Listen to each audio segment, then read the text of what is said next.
The following is a production of HISD TV. Houston has been labeled as one of the fattest cities in the country. But here in HISD, we have a number of programs to help trim down and stay healthy for both our students and our employees. This is coming up next on the Student Achievement Show.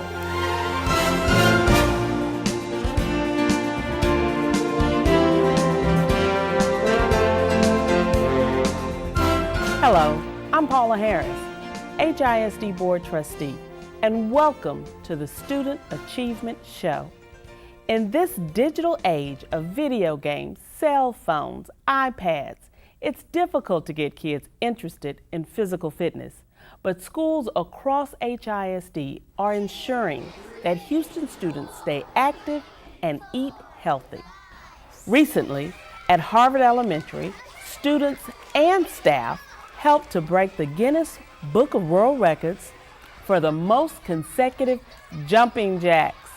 It was all part of First Lady Michelle Obama's Let's Move initiative, and schools all over the country took part in the record-breaking event. Speaking of initiative, over at Lovett Elementary, school staff members are going above and beyond to make sure their students and their parents get moving, whether it's jumping jacks, sit-ups, or even Zumba. Joining me now to explain is Principal Amy Simpson and Health and Physical Education teacher Rebecca Phillips. Ms. Simpson, recently Lovett Elementary held its Family Fitness Fair. Tell me about the event. Well, this is something that was the brainchild of our very passionate PE teachers that we have here at Lovett. And it was a really exciting event. This is the second year that after its reincarnation that we've had it, and it's very fun to get the kids and the families involved, both in learning about health and fitness, but participating in it as well. It's a lot of fun for the kids to get to teach their parents some of the activities that they do there at school and get to see them kind of sweat a little bit and struggle. But it's not just the health, it's not just the fitness components, it's also a health fair where we have vendors come in. We even had the Bel Air Police Department come and do fingerprinting kits with the parents. It's very all-encompassing, so it's a very fun event to get the kids motivated, but it's very educational at the same time.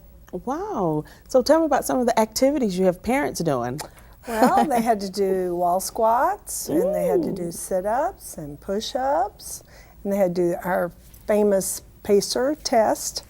That is through the Fitnessgram, the state-mandated test. Parents were not very happy that they had to run back and forth for at least 5 or 6 minutes. They sort of struggled with that, but they did enjoy it. The kids enjoyed watching them do it. So we had the emergency vehicles close by. We did. That's good. I'm trained in CPR, so we're good. Good.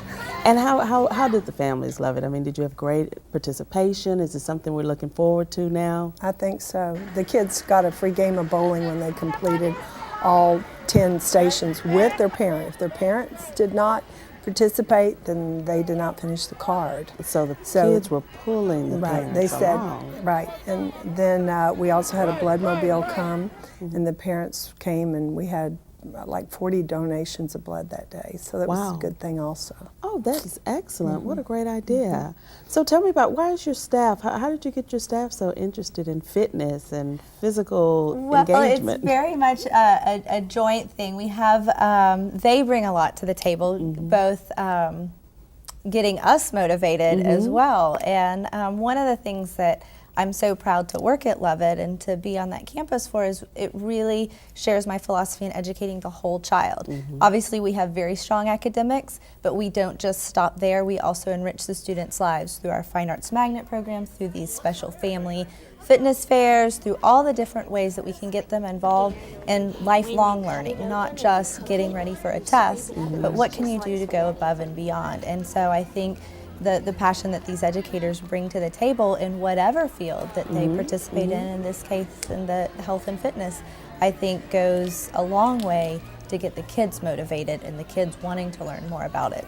Well, that's interesting because you've got your parents engaged and you have your students that are mandated for recess, but do the teachers, as the staff, participate in any health and fitness programs We have also? a very healthy looking staff. Oh, I have to say. good. We do. Good. We also have a game I was going to mention. It's called the Heart Healthy game. And it's a card that the kids take home. And there's 100 squares on the card. They have to eat fruits, vegetables, or drink milk, and they can do the 5 a day. And when the card is complete, they come back to the school and they get a prize off of our prize table. They love that. They get their star up on the board, so that's really fun for them too. What an excellent idea. And if principals and PE teachers haven't implemented this, SDMCs can implement this, so parents watching Absolutely. can take these ideas and take them right to their I school. wished I had had this card when my children were younger. Because parents are asking for more recess time, and we know the state only mandates so much recess time, but I think I've heard at Lovett, y'all are going above and beyond. Well, you have 145 minutes of mandated PE. That's an organized activity. Okay. At Lovett, we have 30 minutes of recess a day. Recess is not PE. Okay. It's supposedly it's organized PE. In that, I mean, it could be a game, but as long as they're moving. You know, recess, a lot of kids tend to sit down, and we tell the kids, you can't sit down in PE, get up and move.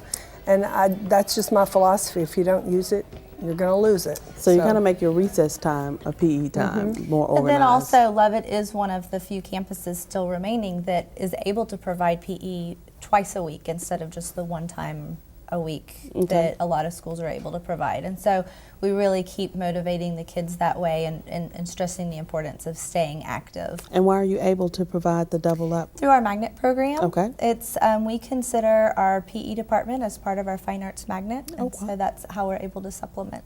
Okay, and I bet parents really like that They too. do. They do. And so what advice would you give to other schools or other PE teachers or parents on getting their schools more physically active?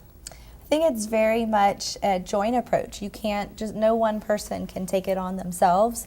And there's a lot of resources out there. Ms. Phillips is pursuing some grants to start implementing some of the other activities we want to bring onto campus. The Recipe for Success program is what we're bringing to the school in the spring. We start off with our container garden, and the kids will be educated on how to grow, and then harvesting, and then they can learn how to cook the product. And they will always buy into something like that. If they grew it, they're going to eat it. They're going to eat it. So you come up with some creative, or maybe it doesn't have to be so creative, recipes, but if their little hands have been on it, they're going to want to. So that's one way to get them to eat vegetables. I hope. I'm all about color. So when I go through our cafeteria, HISD cafeteria line, sometimes I'm not quite as happy about some of the things I see. And that's what a lot of parents are telling us. And we talked about that a little earlier because of the cafeteria limitations and government controls. That's why it's so important to have our own gardens and our own programs and our own health and physical education in our schools, because we've got to fight against some of the things that are happening nationwide in school cafeterias. Well, and I grew up playing outside, you know, in Houston. I've lived in Bel Air my whole life. And back when, you used to be able to do that. Now the kids can't do that because of safety reasons. So I just tell the kids, if you have some apartment stairs, go up and down them 10 minutes a day. If you have a driveway, go up and down it 10 minutes a day. Just run, you know, get your heart rate going. And you'll feel better about it. That's it. We used to spend the whole summer outside, outside playing and kicking a ball and riding a bike. And now they say it's too hot. I don't even get that anymore. I think we were hot back then. Yeah, we were. There's always a water hose with some water in it somewhere. Well, thank you for what you're doing for the children of HISD and for kind of setting that bar high. I hope a lot of schools hear this and really say, we can do a family fun fest and we can do the card with the 5 a day, and we can go for grants and get our garden. So that's what we want. We want kind of what you're doing to be the model and to catch on across the district and across the state, because our kids need it. Thank you. Thank you for having us. Thank you for coming. Coming up, how a huge 18-wheeler is helping to keep HISD middle school students heart healthy. That's next when the Student Achievement Show returns.